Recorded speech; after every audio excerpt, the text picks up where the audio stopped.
भगवते वासुदेवाय। ओम नमो भगवते वासुदेवाय। ओम नमो भगवते वासुदेवाय। ओम नमो भगवते वासुदेवाय। नारायणं नमस्कृत्यं नरं चैव नरोत्तमं देवीं सरस्वतीं व्यासं ततो जयमुदीरये। नष्टप्रायेषु भद्रेषु नित्यं भागवत सेवया भगवती उत्तम श्लोकिर्भक्तिर्भवती नैष्टिकी। कृष्णाय वासुदेवाय देवकी नंदनाय च नंदगोपकुमाराय गोविंदाय नमो नमः। जय श्री कृष्ण चैतन्य प्रभु नित्यानंद श्री अद्वैत गदाधर शिवासदि गौर भक्त वृंदा। हरे कृष्णा कृष्ण कृष्णा हरे हरे, हरे राम राम राम हरे हरे। हरे कृष्णा कृष्णा कृष्णा हरे हरे, हरे राम राम राम हरे हरे। हरे कृष्णा। प्रिय पंचशील भक्तगण, दामोदर देश भक्तगण, फेसबुक के भाग्यशाली भक्तों, भागवत की प्रार्थनाओं के अंतर्गत चौथे स्कंद में दक्ष यज्ञ में भगवान विष्णु की प्रार्थना करते हुए आज कर्म कांड के वेदों का विभाग प्रार्थना कर रहा है। ब्रह्मवाच नमस्ते शरीत सत्वाय धर्म आदीनां च सूतये निर्गुणाय च यत काष्ठां नाहं वेदा परे अपि च। नमस्ते, नमस्कार करते हैं भगवान आपको। ये वेद कह रहे हैं। शरीत सत्वाय, शरीत आश्रित, जिस भगवान का सत्व गुण ने शरण लिया है। इसका मतलब भगवान विष्णु जो सत्व गुण के अधिपति है, ब्रह्मा जी रजोगुण के और शंकर जी तमोगुण के, तो ये भगवान विष्णु को शरीत का मतलब आश्रित, सत्वाय का मतलब सत्व गुण ने जिसका आश्रय लिया है। बोला सत्व गुण में क्या होता है? धर्म आदि नाम। सत्वगुण में धर्म होता है, सत्वगुण में तपस्या होती है, सत्वगुण में ज्ञान होता है। तो ये सत्वगुण के गुण हैं। ये सूतय, सूतय का मतलब जैसे पुत्र हैं, ये सत्वगुण का संतान है, सत्वगुण से उत्पन्न होता है। जो सत्वगुण में होगा वो धार्मिक होगा, जो सत्वगुण में होगा वो ज्ञान में रुचि रखेगा, जो सत्वगुण में होगा वो तपस्या करेगा। तो भगवान कहते देखो मैं भी सत्वगुण में हूं क्या? बोलो नहीं, निर्गुणाय च, परंतु आप तो तीनों गुणों से परे हो। यत काष्ठाम, आप तो इस गुणों की सीमा से बहुत परे हो। ना अहम वेद, हम नहीं आपको जानते। अपरे अपीच, और दूसरे वेद जो है ज्ञान वाला कांड वो भी आपको नहीं जानता है, आप इससे परे हैं। तो श्रील प्रभुपाद जी लिख रहे हैं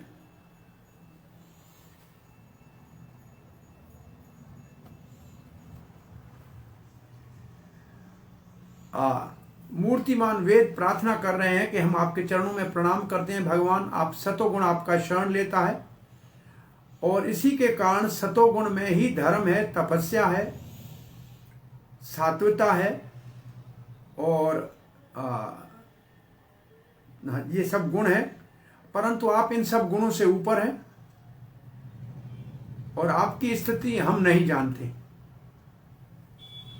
चक्रवर्तीपाद कहते हैं हम आपके चरणों में प्रणाम करते हैं। सतोगुण जिनके चरण में है उनको प्रणाम करते हैं। जो धर्म का, ज्ञान का, वैराग्य का, ऐश्वर्य का आधार है सतोगुण, परंतु जो स्वयं तीनों गुणों से परे है, जिनको न हम जानते हैं और न कोई और वेद जानते हैं। तो यहां ब्रह्म का अर्थ है वेद। और कौन सा वेद? बोले जो कर्म कांड का वेदों का विभाग है वो मूर्तिमान रूप में प्रार्थना कर रहे हैं, क्योंकि यहाँ यज्ञ ही हो रहा है। तो यज्ञ में जो वेद होता है उसका वर्णन है। अमर कोश का मतलब है डिक्शनरी। वैदिक डिक्शनरी में ब्रह्म का अर्थ वेद है, ब्रह्म का अर्थ सत्य भी है, और ब्रह्म का अर्थ तपस्या भी है। तो यहाँ ब्रह्म का अर्थ है वेद। सतोगुण भगवान विष्णु का शरण लेता है, और वही धर्म, ज्ञान, वैराग, ऐश्वर्य आदि का आधार है। और इनके द्वारा ही भगवान का शरण लेने का साधन होता है। ये वेद कह रहे हैं, मैं कर्म कांड का वेद का विभाग, मूर्तिमान और ज्ञान कांड के वेद पे विभाग, ये आपके विषय में सत्य को पूर्ण रूप से नहीं जानते। तो फिर दूसरों की क्या बात करें? जो यहाँ सब बैठे हैं, ये जो कर्मी और ये ज्ञानी बैठे हैं, ये बड़े ज्ञान की बातें करते हैं और ये जो यज्ञ आदि करते हैं, ये आपको कहाँ से जानेंगे? ये कर्म करते हैं हमको पढ़कर, ये ज्ञान इनको आता है हम हमारा आश्रय लेकर। तो जब हम जो हम ही आपको नहीं जानते हैं, तो हमको पढ़ के आपको वो कैसे जानेंगे? ये वेद कह रहे हैं। तो ये जो कर्मी और ज्ञानी उस सभा में बैठे हैं, उनके विषय में कह रहे हैं। प्रभुपाद जी लिखते हैं, भौतिक जगत में ये त्रिमूर्ति है, ब्रह्मा विष्णु महेश, और ये तीनों गुणों के अधिपति हैं। और यहाँ जो बताया है सतोगुण, जिसका अधिपति भगवान विष्णु है, वो सतोगुण धर्म, ज्ञान, तपस्या, वैराग्य और ऐश्वर्य, ये सब सतोगुण में होते हैं। और ये जब सतोगुण भगवान का शरण लेता है, लोग सतोगुण का शरण लेते हैं, तो वास्तव में शांति होती है, समृद्धि होती है, ज्ञान होता है, लोग धार्मिक होते हैं। इसलिए प्रभुपाद जी के प्रचार का दृष्टिकोण था कि लोगों को सतोगुण में लाया जाए। प्रायः लोग रजो और तमोगुण में ज़्यादा प्रभावित हैं। सतोगुण की तरफ आ जाएं, उठना सतोगुण हो, सोना खाना सब कुछ सात्विक हो, तो जीवन में शांति आएगी, समृद्धि आएगी, ज्ञान आएगा, धर्म का कुछ अर्थ समझ में आएगा। परंतु जब सतोगुण का प्रभाव कम हो जाएगा और रजो और तमोगुण का प्रभाव आ जाएगा, तो अज्ञानता के कारण लोग बहुत दुखी हो जाएंगे। उनके लिए ये संसार परेशानी का कारण हो जाएगा और असह्य हो जाएगा। इसलिए सारे लोग संसार में दुखी हैं। परंतु भगवान इन सारे गुणों से ऊपर है, इसलिए भगवान को निर्गुण कहते हैं। इस निर्गुण शब्द का अर्थ है भगवान प्रकृति के गुणों से परे हैं, परंतु भगवान के अंदर आध्यात्मिक गुण तो अनंत है। भगवान के गुणों को अनंत शेष अनादिकाल से गा रहा है, अभी तक पूरे नहीं कर पा रहा है। तो भगवान के गुण तो अनंत है, लेकिन वो गुण भौतिक नहीं है, वो है आध्यात्मिक गुण। और निर का मतलब बिना गुण के, तो लेकिन असल में भगवान में दिव्य गुण है। यह है सकारात्मक भगवान को समझना। नकारात्मक समझना गुणों से परे है, भौतिक गुणों से परे है। सकारात्मक समझना, पॉजिटिवली समझना कि उनमें बहुत दिव्य गुण हैं। परंतु ये जो भगवान के दिव्य गुण हैं, ये जो वेद वाले, जो वेद का मार्ग अपनाते हैं, उनको इनका पता नहीं लगता है, क्योंकि वो वेद है ही तीनों गुणों के अंतर्गत। ये भगवत गीता का श्लोक है, वेदा विषया त्रिगुणा निर्द्वंद्वो भर निस्तिर गुणो भव अर्जुन। ये वेदों का जो शिक्षा है वो तीनों गुणों के अंतर्गत है, परंतु अगर भगवान को जानना है तो तीनों गुणों से ऊपर उठना पड़ेगा। तो प्रभुपाद जी लोग तो लिखते हैं, क्योंकि भगवान के दिव्य गुणों का तो प्राय अनुभूति बड़े बड़े वेदों के अध्ययन करने वालों को छोड़ो, ब्रह्मा और शिव जैसे देवताओं को भी नहीं होती। इस बात को समझने के लिए भागवत में ब्रह्मा जी भगवान श्री कृष्ण के भक्तों के संग में जमुना के पुलीन पे भोजन करते हुए 4.5 साल के कृष्ण को, 4 साल के कृष्ण को देख के आश्चर्यचकित हो गए। उसके इस सखा भाव के मधुर रस का समझ में नहीं आया। भगवान शंकर बाणासुर के युद्ध में श्री कृष्ण से युद्ध करने लगे गए। उनके दिव्य गुणों के विषय में ये सब चीजें, इतने बड़े देवता भी विमोहित हो सकते हैं, तो सामान्य लोग कैसे समझ सकते हैं? इसलिए भगवत गीता में कहा है कि भगवान को समझने के लिए भगवान का शरण लेना ही एकमात्र रास्ता है, और शरणागति भक्ति का शुभ आरंभ है। प्रेम भक्ति की प्रथम अवस्था शरणागति है।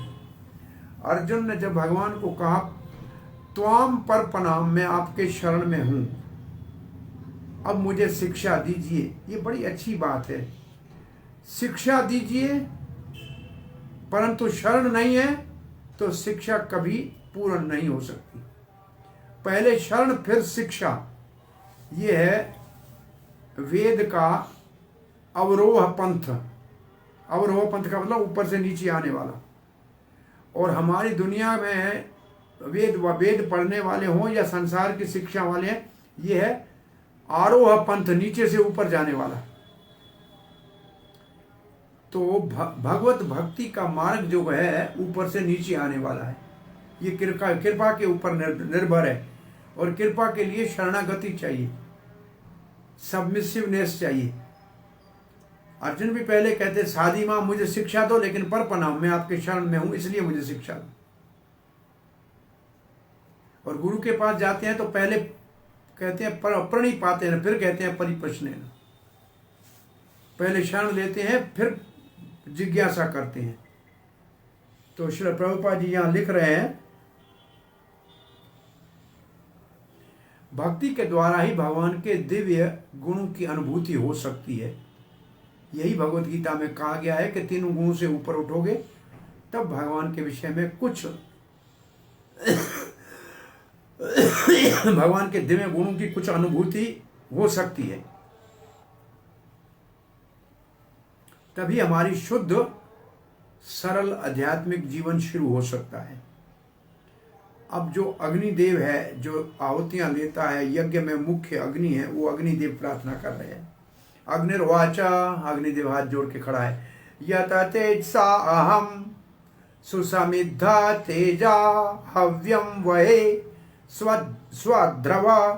स्वध्रुवा आजसिक्तम तम यज्ञियम पंचविधम च पंचभिः स्वष्टिम यज्ञ यजुरभिः प्रणतोऽस्मि यज्ञम। जो अंतिम शब्द है यज्ञम, ये भगवान का नाम है। प्रभुपाद जी लिखते हैं कि भगवान के सहस्र नाम है, हजारों नाम है, उसमें एक नाम है यज्ञ। प्रणतोऽस्मि, हम आपका शरण लेते हैं। अग्नि कहती है हम आपको प्रणाम करते हैं, हम आपका शरण लेते हैं। ये प्रणत्व शब्द जो है, प्रणाम है, शरणागति का सूचक है। क्यों शरण लेते हैं अग्नि? यतेजसा अहम, जो मेरे अंदर तेज है, जो मेरे अंदर प्रकाश है। समिद्ध तेजा, जब ये समिधा डालते हैं, लकड़ी डालते हैं, तो उसके अंदर से जो ज्वाला निकलती है ये आपकी कृपा से निकलती है भगवान। यह तेजसा अहम, जो मेरा तेज है, समिधा तेजा, जो अग्नि डालने से ये प्रज्वलित होता है।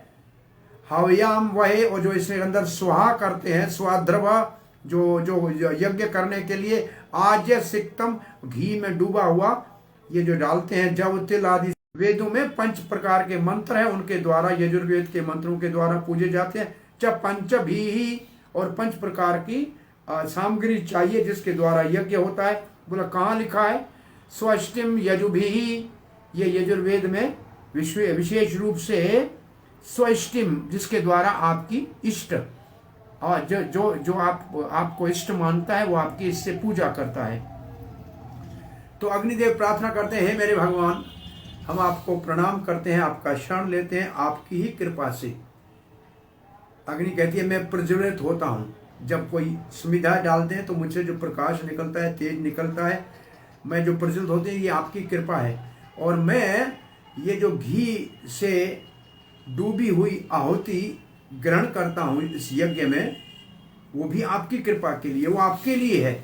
और 5 प्रकार के यजुर्वेद में जो यज्ञ हैं वो भी आपकी शक्तियां हैं। और जिन 5 मंत्रों से पूजा की जाती है वो भी आपका स्वरूप है। हे यज्ञ पुरुष, आप ही साक्षात यज्ञ पुरुष हो। तो अग्नि कहती है मैं तो आपका सेवक हूँ, आप मेरे द्वारा आप ये सारा यज्ञ कराते हैं।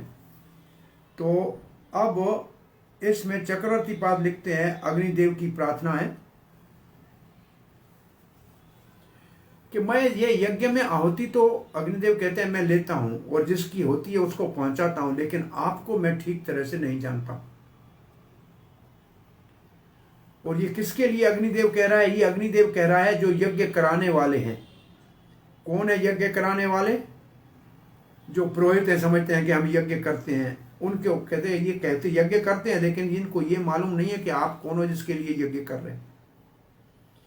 और फिर आप ही तो यज्ञ का फल देने वाले हो। यज्ञनीयम, यज्ञ के द्वारा जो फल मिलता है वो आप देने वाले हो, क्योंकि पूजा तो यज्ञ में आपकी होती है। ऐत्रेय, ऐत्रेय ये वेदों का एक शतपथ ब्राह्मण का अंग है ऐत्रेय। उसमें 5 प्रकार के यज्ञ करने की विधि बताई गई है। एक को अग्निहोत्र यज्ञ कहते हैं, एक को दर्श पूर्णमास यज्ञ कहते हैं, एक को चतुर्मास यज्ञ कहते हैं, एक को पशु बलि जिसमें देते हैं, और एक सोम रस जिस यज्ञ में बनता है उसकी वो अर्पण करते हैं। और आपको 5 मंत्रों से यजुर्वेद के पढ़ा जाता है। श्रुति में इन 5 मंत्रों का नाम है आश्रावएति चतुरक्षरम अस्तुः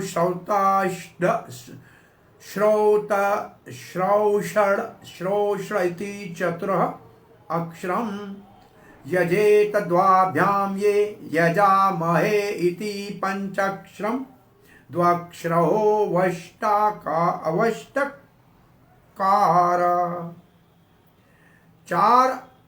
4 अक्षरों का जो मंत्र है उसको कहते हैं आश्रावय। आश्रावय मंत्र है 4 अक्षर का। ये 4 अक्षर का मंत्र आश्रावय है।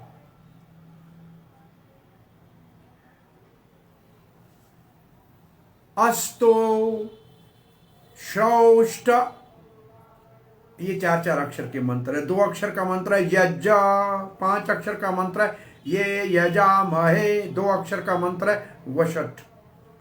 स्मृति, ये है वेद में। अब स्मृति का मतलब है पुराण। उसमें भी चतुर्भिः च द्वाभ्याम पंचभिः च हूयते च पुनर्द्वाभ्याम स मे विष्णु प्रसीदतो। भगवान विष्णु हमारे ऊपर प्रसन्न हो जाएं।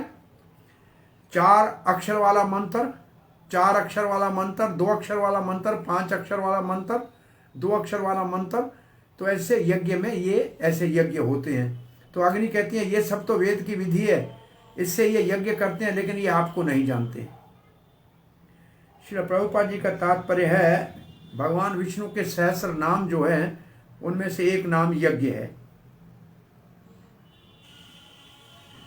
ये पहले श्लोक आ गया था। अब इस श्लोक में प्रभुपाद जी लिखते हैं भगवत गीता में भगवान विष्णु को यज्ञ कहा गया है और सारे कर्म भगवान विष्णु के लिए करने चाहिए, उसकी प्रसन्नता के लिए करने चाहिए। यज्ञ अर्थात कर्मणो अन्यथा कर्म बंधन। अगर भगवान विष्णु की प्रसन्नता के लिए नहीं करेंगे तो कर्म हमको बंधन में डालेंगे। और फिर प्रभुपाद जी लिखते हैं हरेक को यज्ञ करना चाहिए जैसे वेदों में वर्णित है। जैसे उपनिषदों में ये 5 यज्ञ लिखे हैं जो अभी बताए थे आपको। 5 यज्ञों को प्रभुपाद ने शब्द लिखा। अग्नि है, वेदी है, और शुभ चंद्रमा, और 4 मंथ चतुर्मास्य है, पशु जिसकी बलि देते हैं, और सोम रस है। ये सब चीजें आवश्यक होती हैं यज्ञ के लिए। और फिर मंत्र हैं वेदों में, जैसे अभी हमने पढ़े आश्रावयति चतुरक्षम अस्तु। ये प्रभुपाद ने वही सब मंत्रों का वर्णन किया है जो शतपथ ब्राह्मण में, ऐत्रेय उपनिषद आदि में है, और श्रुति में भी इन मंत्रों का वर्णन है। तो इससे फायदा क्या हुआ? भगवान विष्णु को प्रसन्न करना है। ये मंत्र काहे के लिए है? भगवान विष्णु को प्रसन्न करने के लिए। क्यों भगवान को प्रसन्न करने की क्या आवश्यकता है कि संसार में भोगों में लिप्त जीव बंधन से मुक्त भगवान का शरण लेकर ही हो सकता है। भगवान की कृपा और प्रसन्नता से ही मुक्त हो सकता है।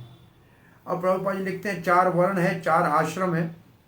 इन सब के लिए समाज में कुछ वेद ने नियम बनाए हैं, और उन नियमों का पालन करेंगे तो धीरे धीरे वो भगवान विष्णु को प्रसन्न करने की स्थिति में पहुंच जाएंगे। और भगवान विष्णु प्रसन्न हो गया तो यज्ञ हो गया। इसलिए प्रभुपाद जी कहते हैं हम जो कृष्ण भावना के भक्त हैं वो केवल काम ही सुबह से शाम तक हमारा जीवन ही भगवान की सेवा के लिए है। और कृष्ण की सेवा के लिए है, तो कृष्ण तो विष्णु का ही उद्गम स्थान है, विष्णु तो उनका एक अंश है। तो फिर हम रोज जो पूजा करते हैं, भगवान को भोग अर्पण करते हैं, प्रसाद वितरण करते हैं, ये हमारा रोज का यज्ञ है। भक्त तो प्रतिदिन यज्ञ करते हैं, भगवान की पूजा करो और भगवान को भोग लगा के प्रसाद वितरण करो, ये यज्ञ हो गया। यज्ञ वो है जिसमें प्रसाद वितरण हो, बिना प्रसाद के यज्ञ पूरा नहीं है। प्रभुपाद ये 2 बातें लिख रहे हैं, तो वो सबसे उत्तम यज्ञ करने वाला हो गया। भगवान की पूजा करे, प्रसाद वितरण करे, बस भगवान को भोग लगाए, ये बड़ा यज्ञ हो गया। अब प्रभुपाद जी कहते हैं कली काल में ये सब यज्ञ करना बहुत मुश्किल है, इसलिए भागवत में एक और यज्ञ का वर्णन है, संकीर्तन यज्ञ 11वें स्कंद में। इन सारे यज्ञों के लिए जो सामग्री चाहिए वो मिलना मुश्किल है। यज्ञ कराने के लिए ऐसा पंडित पुरोहित मंत्रों को उच्चारण करने वाला मिलना मुश्किल है। परंतु कली काल में जो ये यज्ञ है, संकीर्तन हरे कृष्ण कृष्ण कृष्ण हरे हरे, हरे राम राम राम हरे हरे, ये जो यज्ञ है, ये भगवान श्री चैतन्य महाप्रभु इस यज्ञ को धरती के ऊपर लाए हैं और इसका उल्लेख 11वें स्कंद में है।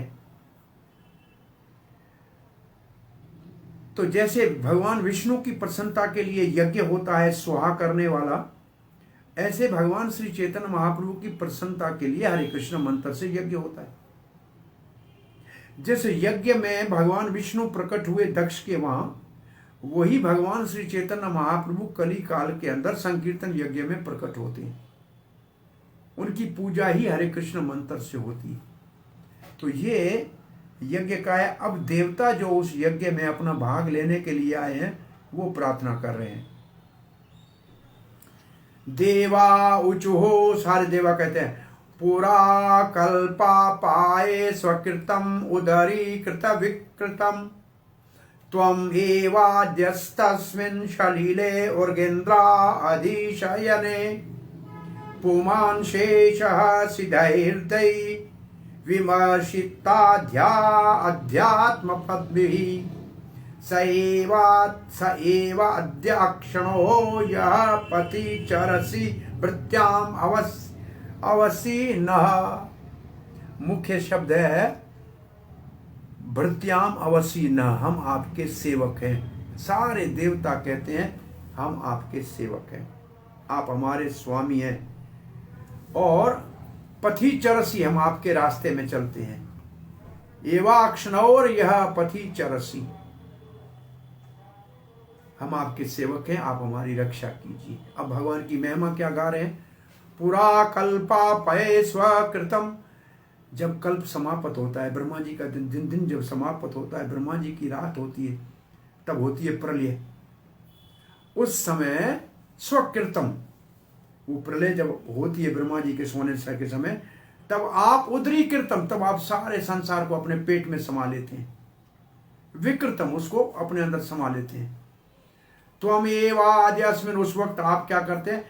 शलीले, आप सागर के अंदर, गर्भ सागर के अंदर, उर्गेन्द्राय, उर्गेन्द्र कहते हैं शेषनाग को, उसके ऊपर शयन सो जाते हैं। प्रलय के समय सारे संसार को अपने अंदर समाकर, ये प्रलय कौन सी है? ब्रह्मा जी के रात वाली प्रलय।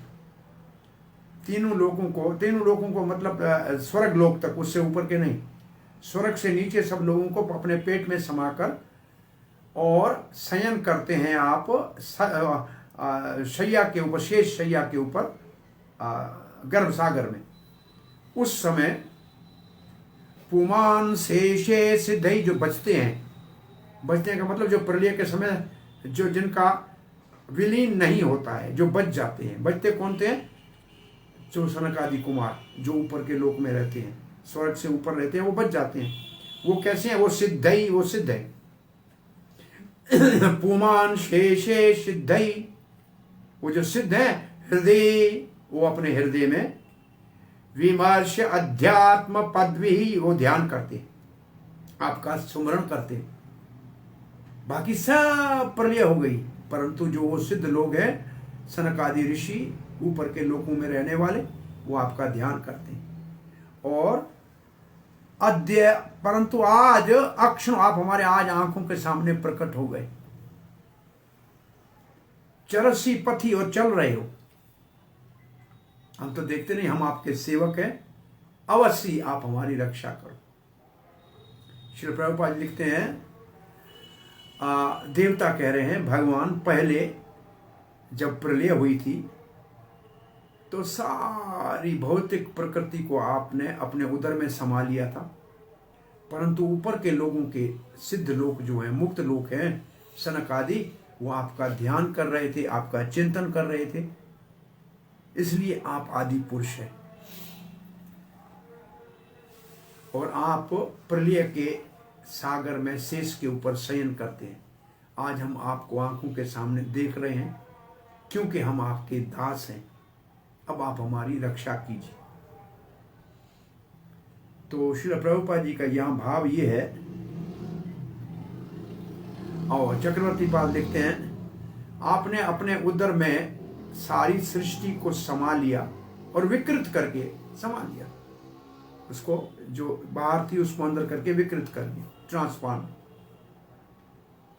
आप ही ज्ञान का मार्ग हैं, अध्यात्म पदवी, जिसके ऊपर सनकादि ऋषि ध्यान करते हैं। आप अपने सेवकों के रक्षक हो, पालक हो, हम आपके सेवक हैं। आज हमने आपका दर्शन किया है। इसमें दो बातें हैं। पहली बात यह है कि आप केवल अपने सेवकों के द्वारा ही देखे जा सकते हो। आप दर्शन देते हो अपने सेवकों को, जिनकी आप रक्षा करते हो, उन्हीं के द्वारा आप जाने जा सकते हो और किसी के द्वारा नहीं। तो ये किसकी, और ये देवता किसको कह रहे हैं? ये कह रहे हैं यज्ञ करने वाले और ज्ञानियों को जो वहां बैठे। श्रील प्रभुपाद जी पहले हमको ये बता रहे हैं कि ये जो प्रलय है ये ब्रह्मा जी की रात की है। तब स्वर्ग लोक से नीचे के लोग तो जल निगम हो जाते हैं, भगवान के उदर में चले जाते हैं, परंतु मार लोक, जन लोक, तप लोक, इनमें प्रलय नहीं होती है। वहाँ के जो सिद्ध पुरुष हैं वो रहते हैं। परंतु इस श्लोक में भगवान को सृष्टिकर्ता कहा गया है और सारी शक्तियाँ प्रलय के समय भगवान के उदर में समा जाती हैं, पेट में समा जाती हैं। इस श्लोक में जो भृत्य शब्द कहा है देवताओं ने, प्रभुपाद जी कहते हैं ये सबसे बड़ा महत्वपूर्ण है। और जो सेवक होता है उसकी आप सुरक्षा और रक्षा करते हैं। अब प्रभुपाद जी कहते हैं देवता तो भगवान की रक्षा के ऊपर निर्भर है, परंतु संसार के लोग जो देवताओं की पूजा करते हैं फिर उनको बुद्धिमान कैसे माना जाए? जो स्वयं देवता अपनी रक्षा के लिए भगवान को प्रार्थना कर रहे हैं, तो फिर उन देवताओं की पूजा कुछ संसारी सुख के लिए करना कौन सी बुद्धिमती है? अगर कुछ मांगना ही है तो भगवान से मांग लो, क्या भगवान नहीं देगा क्या? वैसे देवताओं के द्वारा भगवान ही तो दिलाता है। इसलिए भगवत गीता में देवताओं के पूजा करने वाले को, कोई कौन सी पूजा करने वाले को? सकाम कर्मों की पूजा करने वाले को, तुच्छ संसार के पदार्थ प्राप्त करने वाले की पूजा करने वाले को अल्प मेध सा कहा गया है। अल्प का मतलब थोड़ी, मेधा मतलब बुद्धि। और देवता यहां कह रहे हैं हम आपके सेवक हैं। तो जो भगवान के सेवक होते हैं उनको कोई संसार के भोग की चीज पहले तो मांगने की इच्छा नहीं होती, और उनको कोई तर्क वितर्क वाले ज्ञान में समय व्यर्थ गंवाने की का समय ही नहीं होता, अवकाश ही नहीं होता है, क्योंकि वो भगवान की प्रेममय सेवा में इतने तल्लीन होते हैं, इतने संतुष्ट होते हैं और इतने मगन रहते हैं। तो उनको तो इसलिए भगवत गीता में भगवान ने कहा है केवल मेरा शरण ले लो, मैं आपका सुरक्षा दूंगा, सब पापों से बचाऊंगा। सर्वधर्मान परित्यजामि एकम अहम त्वं सर्व मोक्षयिष्यामि मा शुचः।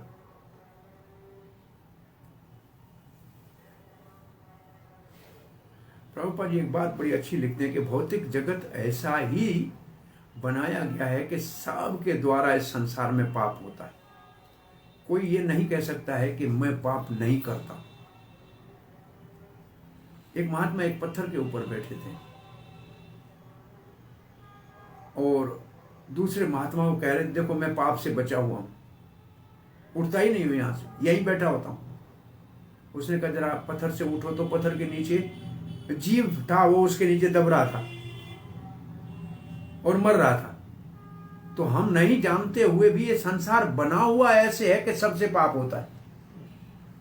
ये संसार में पाप सबके द्वारा जना जाने अनजाने में होता ही है। पहली बात तो ये। तो पाप से बचेंगे कैसे? जब भगवान का शरण लेंगे। पाप तो होंगे, पर भगवान के शरण लेने से भगवान पापों हमें हमारे पापों की हमको क्षमा कर देंगे और पुनः पाप करने से बचा लेंगे।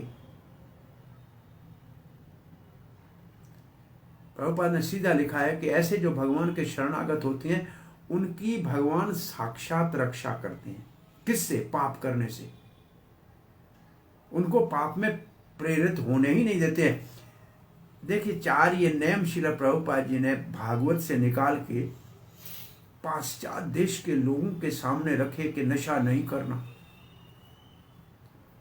मांसाहार नहीं करना, जुआ नहीं करना, अवैधिक पुरुष स्त्री का संबंध नहीं हो। ये तो पाप, तो ये 4 पाप, यही तो 4 कलयुग को परीक्षित महाराज ने रहने के स्थान दिए थे। और ये धर्म के 4 जो स्तंभ है, तपस्या, दया, पवित्रता, दया, तपस्या, पवित्रता और सत्य, ये 4 धर्म के स्तंभ है, खंभे हैं जिसके ऊपर धर्म खड़ा है। और ये 4 पाप कर्म है जो इस धर्म को विध्वंस करते हैं। सत्य जाता है जुआ करने से, तप जाता है नशा करने से, दया जाती है मांसाहार करने से, और विचार करने से पवित्रता जाती है। इन पाप से, इस पाप में तो सारा संसार लिप्त है।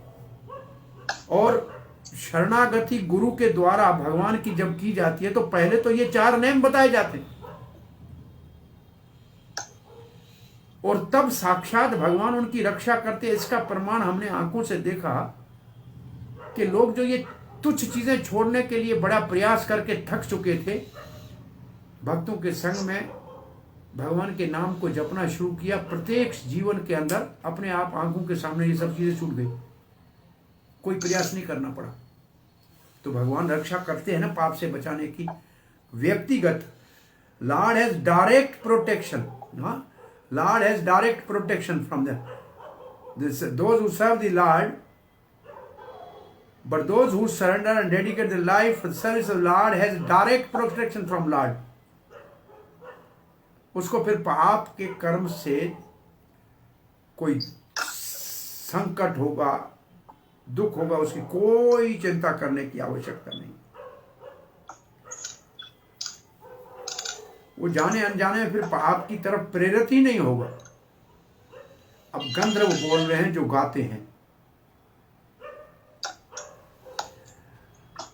अगंधर्वाऊचुः अंशांशास्ते देव मरीच्याद्य एते ब्रह्मेन्द्राद्य देवगणा रुद्रापृगाः क्षीराभाण्डं विश्वमिदं यस्य विभूमन् तस्मै नित्यं नाथ नमस्ते कर्वाम्।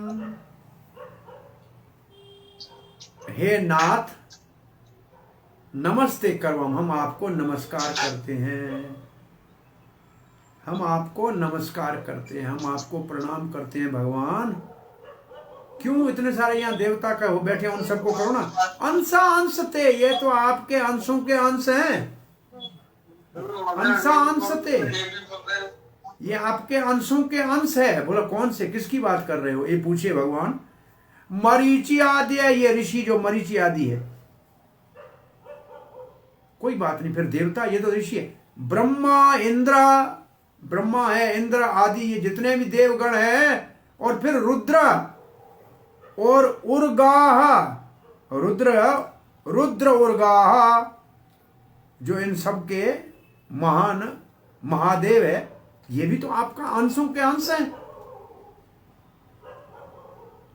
तो फिर मैंने इस सबको पैदा क्यों किया? बोला कीड़ा भांडम, ये आपकी कीड़ा कहते हैं खेल को, कीड़ा कहते हैं खेलने को, जहां खेलने के लिए प्ले ग्राउंड है, और भांडम कहते हैं बर्तन को।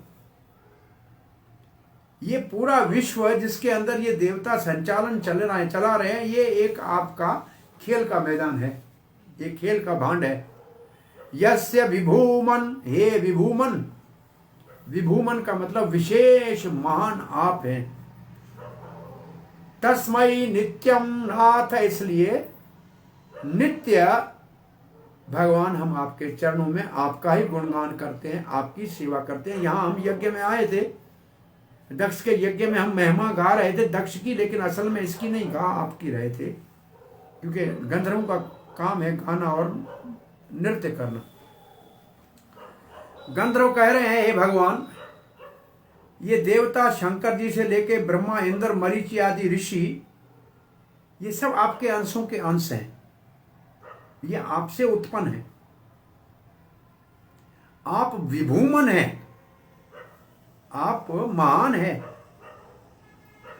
ये सारी सृष्टि आपका एक क्रीड़ा का, आपके एक खेल का मैदान है, खेल का खिलौना है, बर्तन है। हम तो निरंतर परम पुरुष भगवान आपको ही अपना नाथ मानते हैं और आपके ही चरणों में प्रणाम करते हैं। शक्तिशाली, सारे बड़े बड़े शक्तिशाली ऋषि, मरीचि, ब्रह्मा, देवता और शंकर जी, ये तो आपके अंशों के अंश ही हैं। ये सारा संसार एक खेल का मैदान है, एक खिलौना है आपके खेल के लिए। हम तो नित्य आपके शरण में हैं। कहते हम आपको प्रणाम करते हैं।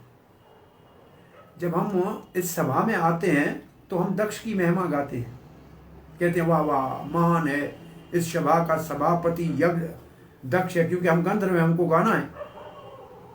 परंतु वास्तव में आपका ही हम पूजन करते हैं, इनमें से कोई बड़ा नहीं। गंधर्व कभी कभी गलतियां करते हैं, भगवान की महिमा न गाकर संसार की महिमा गाते हैं। तो नारद जी अपनी पूर्व जन्म की कथा में बताते हैं, मैं उपभ्रंश नाम का गंधर्व था और मैं सुंदर स्त्रियों के साथ गान करने के लिए भगवान का गुण न गाकर संसार के भोग की गाथा गाने लगा। मेरे को गंधर्व के पद से नीचे गिरना पड़ा और मैं दुर्मल गोप के घर में कन्या कुब्ज में दासी के पुत्र के रूप में प्रकट हुआ। ये मेरा दूसरा जन्म है। परंतु इस जन्म में भी बिना पढ़े लिखे के भक्तों के संग से, उनके उचिष्ट प्रसाद और अनुमति और उनके कथा श्रवण से मेरे अंदर सारा दिव्य ज्ञान अपने आप उत्पन्न हो गया। कहीं एक किताब का शब्द नहीं पढ़ा, पुस्तक तो पढ़ा नहीं, स्कूल तो गया नहीं, परंतु इसी जन्म में भगवान का दर्शन कर लिया और ये शरीर छूटते ही मुझे दिव्य नारद का देह मिला और वीणा भगवान ने दी और उसका गुण गाना। सो गांधर्व कहते हैं हम सभा में जाते हैं, उसी सभापति का गुणगान करते हैं, परंतु करते हैं आपका, क्योंकि ये सब आपके अंशों के अंश है ना। ये ब्रह्मा आदि देवताओं की ओर देख के कह रहे हैं कि ये समझते हैं कि हम पूजनीय हैं, लेकिन ये सब आपके ही अंश हैं।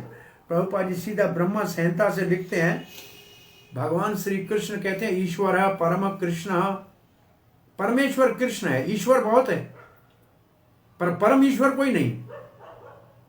शंकर जी भी ईश्वर है, ब्रह्मा जी ईश्वर है, चंद्र ईश्वर है, इंद्र ईश्वर है, परंतु कृष्ण परम ईश्वर है। ईश्वर है परम कृष्ण, जो जिस लोक के स्वामी हैं वो वहां के ईश्वर है। इस दुनिया के भी बहुत सारे ईश्वर है, आपके घर के आप भी ईश्वर हो। स्वामी, ईश्वर का मतलब कंट्रोलर, स्वामी। परंतु भगवान एक स्वामी है जो सबके स्वामी।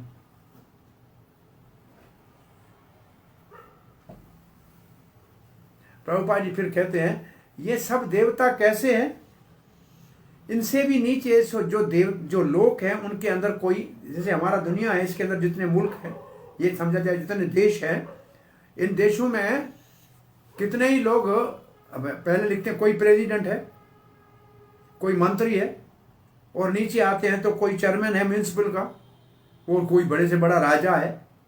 परंतु ये सारे जो है ये अपने आप को ईश्वर मानते हैं, अपने आप को उस जगह का मालिक मानते हैं, लेकिन ये मूर्खता है अगर ये आपको भगवान अपने आप, ये भगवान तो नहीं है, परंतु ये भौतिक पद के कारण अहंकार में भर जाते हैं, पफटप हो जाते हैं, पद इनको पफटप कर देता है। वास्तव में भगवान श्री कृष्ण, भगवान श्री विष्णु, परंतु जो विष्णु है वो भी भगवान का एक विस्तार है, श्री कृष्ण का एक विस्तार है। इसलिए यहां शब्द है अंश अंश, अंशों का अंश है। ऐसे श्लोक चैतन्य चरितमृत में मिलते हैं जिसमें कहा गया है कि सारे ही भगवान के अंश कितने हैं, बोले 2 प्रकार के। एक तो स्वांश है, विष्णु अंश है, और दूसरे विभिन्न अंश है, वो जीव है, पर तो ये सब हैं भगवान के अंश। और ये कहकर प्रभुपाद जी कहते हैं इसलिए चैतन्य चरितमृत का ये श्लोक एकल ईश्वर कृष्ण आर सब भृत्य, असल में स्वामी एक है, बाकी सब सेवक है। अरे ऐसे कैसे कह रहे हो, ये भी तो सारे पूजनीय है ना। बोला सबसे बड़ा जिसके अंदर से सारे विष्णु का उद्गम होता है, विष्णु प्रकट होता है, वो बलराम जी जो भगवान से अभिन्न है, वो भी तो भगवान की सेवा कर रहे हैं, वो है ही सेवा का स्वरूप, वो सेवा का ही स्वरूप है। ये भगवान का वैभव प्रकाश है बलराम, प्रथम वैभव प्रकाश, प्रथम वैभव प्रकाश।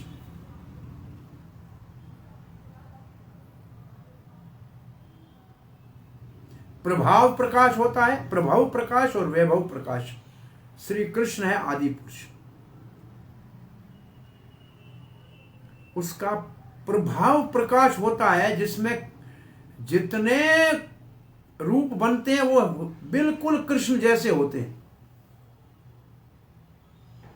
प्रभाव प्रकाश में सब उन जैसे होते हैं, उनका भाव भी ऐसा होता है, विचार भी ऐसा होता है।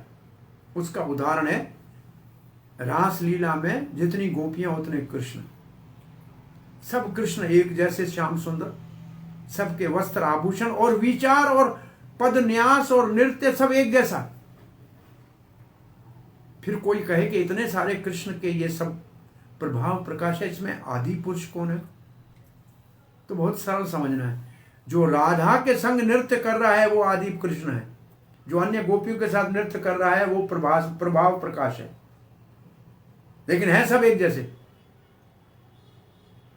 श्री कृष्ण का जो वैभव प्रकाश है वो है, उसका रंग भी कृष्ण जैसा नहीं होता है और भाव भी कृष्ण जैसा नहीं होता। प्रभाव प्रकाश में भगवान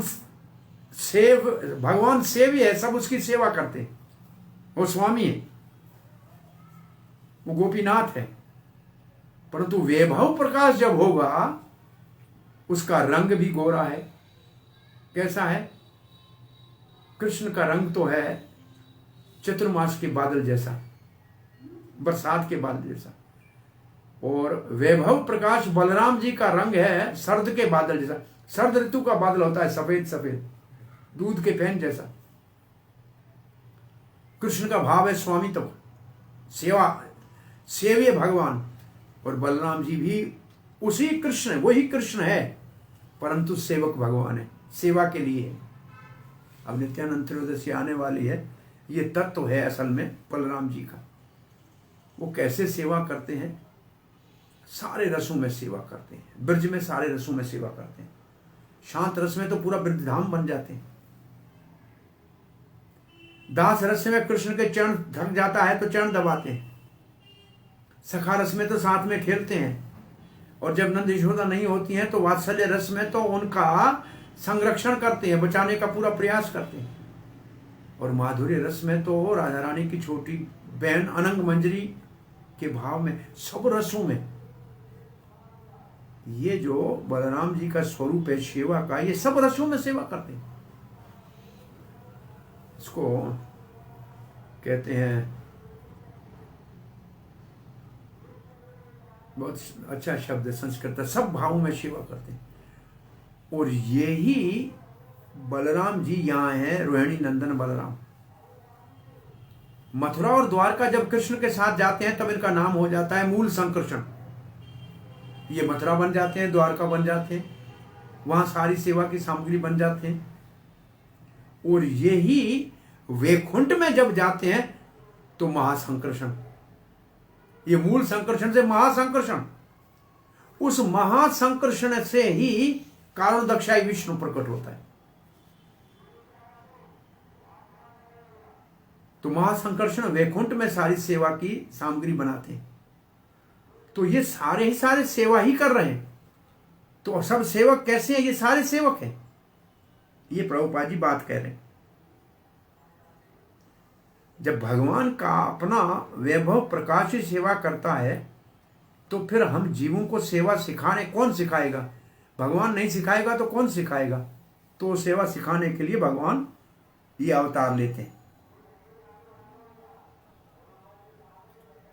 इसलिए जिनको भी संसार में जन्म मिला है उनको सबको सेवा करनी है। करते तो सबकी सेवा है, परंतु भगवान की सेवा भूल गए हैं। बस यही एक गलती है। इसलिए गंधर्व यहां कह रहे हैं कि ये सारे देवता भी आपके अंश हैं, इनमें से कोई भी परम नहीं है, परमेश्वर नहीं है। ये भगवान श्री कृष्ण की मानता भागवत के परिभाष सूत्र में है। भागवत का परिभाष सूत्र का मतलब एक श्लोक जिसके ऊपर सारा शास्त्र केंद्रित है। कृष्णस्तु भगवान स्वयं 1:3-28। एते चांश कलह पुंश कृष्णस्तु भगवान स्वयं इंद्रारि व्याकुलम लोकम मृदयंती युगे युगे। ये जितने भी अवतार गिनाए हैं 24, ये भगवान कृष्ण के अंश हैं या अंशों के अंश हैं, परंतु स्वयं भगवान श्री कृष्ण है। वो स्वयं भगवान श्री कृष्ण पूजनीय है। उन एक की पूजा करने से सबकी पूजा अपने आप हो जाती है। जैसे जड़, पेड़ की जड़ में पानी देने से पूरा पेड़ हरा भरा हो जाता है। एक और श्लोक पढ़ते हैं। आज कल की क्लास आपके बाद 2 घंटे की होने गई तो गले के ऊपर स्ट्रेन हो गई है। कथा चल रही है लेकिन बाद में दर्द होगा। विद्याधरा ऊचो, ये विद्याधर, ये गंधर्व विद्याधर, ये स्वर्ग के नीचे लोगों के हैं। वैसे विद्याधर का मतलब विद्या धारण करने वाले, इसका मतलब बड़े विद्वान। विद्याधर उचो त्वं मायारथम अभिपाद्य कलेवरस्मिन् कृत्वा मम अहम इति दुर्मते उत्पत्थै स्वैहि क्षपितो अप्यसद्विष्यः लालसात्म मोहम युष्मत् कथामृत निषेवक उत व्युदस्येत्। इसमें मुख्य शब्द है मानव शरीर। त्वं भगवान आपके, त्वं माया आपकी माया के द्वारा, अर्थदम ये शरीर जो बनाया है माया का हमारा, परंतु बड़ा काम का है। ये बड़ा काम का है, ये नित्य नहीं है, परंतु इससे बड़ा काम हो सकता है, भगवान को पाया जा सकता है। अभिपद्ये कलेवरम अस्मिन्, कलेवर कहते हैं शरीर को। इसमें माया क्या कर देती है? माया कृत्वा मम अहम, मैं मेरा। यह शरीर मैं और मेरे की बीमारी है। वेद में कहा है अहम ममेति इति विष, जो कहता है मैं हूं मेरा हूं, वो विष पी रहा है। तो बोला अमृत क्या है? इदम ना ममा, ये मेरा नहीं है। किसका है? भगवान का है। इसलिए वेद में जब यज्ञ किया जाता है ना, तब मंत्र पढ़ते हैं ना, इदम गोविंदाय स्वाहा इदम न मम, इदम रुद्राय स्वाहा इदम न मम, इदम इदम इंद्राय इदम न मम। इदम न मम जरूर पीछे का, मेरा नहीं है। तो ये जो ऐसे मैं मेरा कहते हैं, ये कैसे दुर्मति उत्पथई स्वही, इनकी मति दुर्मति हो गई है, दुष्टमति हो गई है। उत्पथी, रास्ते से भटक गए हैं। स्वई क्षप, तो अपने आप को गिरा दिया है। क्यों? अपि असद विषय लालसा, असद विषय लालसा, संसार के भोग के पदार्थों के पीछे भाग रहे। आत्म मोहम, पूरे रूप से अपने आप को भुला दे। बोलो कैसे बचेंगे? युष्मत कथा मृतन, अगर आपकी कथा सुने ना, उत्त बुद्धियोस्य, एकदम मुक्त हो जाएंगे। केवल आपकी कथा ही इनको मुक्त कर सकती है, नहीं तो ये आपकी माया से मैं मेरा करते होते हुए विषयों के भोग के पीछे पागल दुर्मति हो गए हैं, पथ भ्रष्ट हो गए हैं। आपकी कथा ही इनको बचा सकती है। विद्याधर कह रहे हैं, हे भगवान, मानव जन्म कितना दुर्लभ है। इससे तो परम लक्ष्य की प्राप्ति हो सकती है, परंतु आपकी भौतिक प्रकृति के प्रभाव के कारण ये जीव बेचारा मैं और मेरा इस शरीर को समझते हुए और शरीर में सुख भोग के लिए पागल हो जाता है और पथ भ्रष्ट हो जाता है, तुच्छ भोगों के पीछे समय व्यर्थ में घुमा देता है। परंतु अगर आपकी कथा और दिव्य लीलाओं का श्रवण करें, वो इतने शक्तिशाली हैं, केवल श्रवण मात्र से, कीर्तन मात्र से इन सब के मोह का नाश हो जाएगा और बंधन से ये मुक्त हो जाएगा।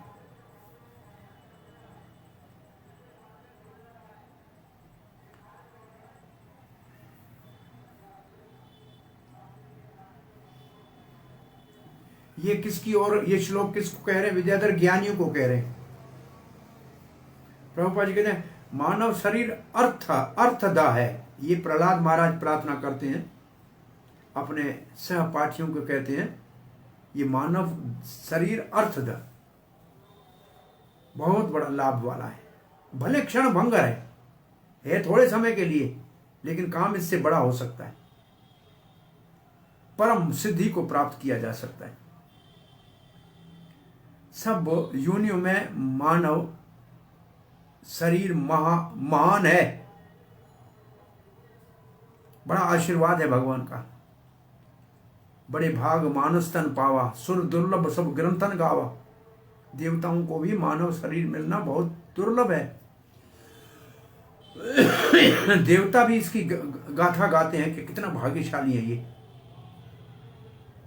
परंतु माया ने तुच्छ क्षणिक सुखों के कारण मानव जन्म के मूल लक्ष्य को मलियामेट कर दिया, बुला दिया।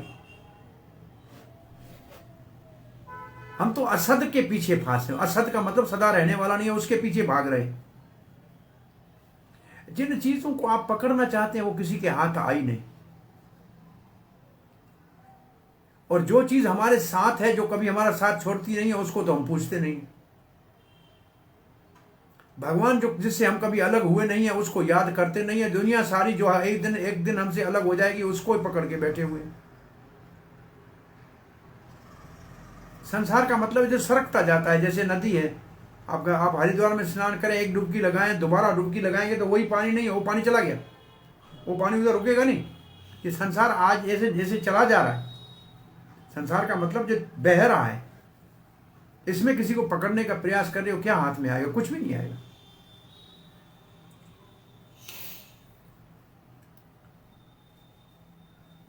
एक ही रास्ता इस मूर्खता के मोह से छूटने का है, वह भगवान के दिव्य नाम गुण लीला का श्रवण कीर्तन करें। प्रभुपाद जी ने पूरा मंत्र लिखा है, हरे कृष्णा कृष्ण कृष्ण हरे हरे, हरे राम राम राम हरे। हरे हरे। और जो ये श्लोक है, युष्मत कथा अमृत निषेवक, इसका मतलब है जो आपकी शक्तिशाली कथा का श्रवण करते हैं। हे भगवान, प्रभुपाद जी कहते हैं ऐसे दो शास्त्र हैं। एक तो भगवान ने अपने मुख से कहा है भगवत गीता, जिसमें भगवान की शिक्षाएं हैं, और दूसरा है श्रीमद् भागवत जो अब हम पढ़ रहे हैं, जिसमें भगवान की महिमा गाई हुई है विशेष रूप से, और भगवान के भक्तों की महिमा है। ये दो शास्त्र विशेष अमृत है, भक्तों के लिए कथा इनकी अमृत है। ये जो कथा अमृत है, भगवान के मुख से निकला हुआ अमृत है, और जो इन दोनों के प्रचार के कार्य में लगे हुए, इन दो पुस्तकों के प्रचार के कार्य में लगे हुए हैं, निश्चित रूप से माया के सारे बंधनों से न केवल अपने को मुक्त करेंगे, जहां प्रचार कर रहे हैं उन सब को भी तार देंगे।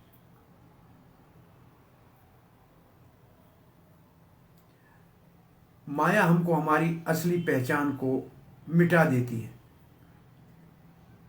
केवल शरीर के ही स्तर के ऊपर काम करते हैं, परंतु ये शरीर तो बिजली के चमक की तरह किसी समय भी छूट सकता है, और फिर एक से दूसरे शरीर में जा रहे हैं। ये सब माया के कारण है, और माया का काम है आवरण आत्मिका शक्ति। आवरण का मतलब ढक, पर्दा। माया असल के ऊपर पर्दा डाल देती है, नकल को दिखा देती है। ये माया का काम है। बोला कैसे? बोला कोई विष्ठा में कीड़ा हो तो वो वहीं खुश होता है। इंद्र एक बार सूकर बन गया थोड़े शराब के कारण। एक सुअरी उसकी पत्नी हो गई, कुछ बच्चे हो गए, और गटर में पड़ा था। ब्रह्मा ने कहा आप तो वापस ले आओ। कहा चलिए, आप तो देवेंद्र है। बोलो नहीं नहीं, यही मेरी पत्नी, यही मेरे बच्चे, और ये गटर मेरे लिए अच्छा है, मेरे लिए अच्छा है। तो ये माया ऐसी है, जहां जाता है वहीं अपने आप को सुखी बना देते हैं।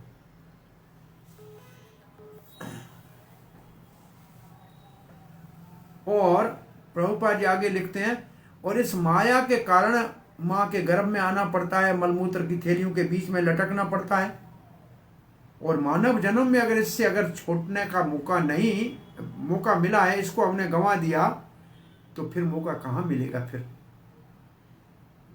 इसलिए भगवान श्री चैतन्य महाप्रभु ने कहा है, आप जहां हो, जहां जिस आश्रम में हो उसमें रहो, जिस वर्ण में है उसमें रहो, स्थान स्थित है, जहां हो वहां रहो। ऐसा नहीं है कि घर छोड़ने की जरूरत है, ऐसा नहीं है धंधा छोड़ने की जरूरत है। जहां हो वहां रहो, परंतु एक काम करो, कृष्ण कथा सुनो। और जारे देखो तारे कहो कृष्ण उपदेश, हमारी आज्ञा हो तारो ए देश। गुरु होए तारो ए देश, प्रभुपाद ने लिखा है। आप सब गुरु बन जाओ और विश्व पूरे का उद्धार कर लो। कृष्ण की कथा भगवत गीता सुनाओ, बस यही काम करना है। जहां जाओ यही काम करो, जिससे मिलो कृष्ण की कथा भगवत गीता सुनाओ। और प्रभुपाद कहते हैं अंतर्राष्ट्रीय कृष्ण भावना अमृत संघ, इस ISKCON की स्थापना इसी काम के लिए की गई है। हम ये नहीं कहते लोगों को, हम लोगों को ये नहीं कह रहे हैं कि आप अपना धंधा छोड़ो, या आप अपनी नौकरी छोड़ो, या आप अपना घर छोड़ो। हम तो उनको इतना ही कह रहे हैं कि आप हमारे साथ आके हरे कृष्ण महामंत्र जपो। और फिर दोबारा प्रभुपाद ने इस तात्पर्य में पूरा मंत्र लिखा है, हरे कृष्णा कृष्णा कृष्णा हरे हरे, हरे राम राम राम हरे हरे। और जो ऐसे केवल साधारण इस मंत्र को जपेगा, तो उसके जीवन में नया प्रकाश आ जाएगा, और उसका जीवन धन्य और सफल हो जाएगा। आप सबका जीवन धन्य और सफल हो जाए, इस कामना के साथ यहाँ कथा को विराम देते हैं। कल ब्राह्मण क्या बोलेंगे और क्या भगवान उत्तर देंगे, इसका वर्णन करेंगे। हरे कृष्णा, धन्यवाद।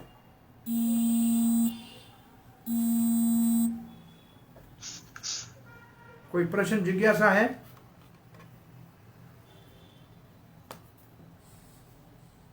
श्रील प्रभुपाद की जय, गौर भक्तवृंद की जय, निताई गौर प्रेमानंदे।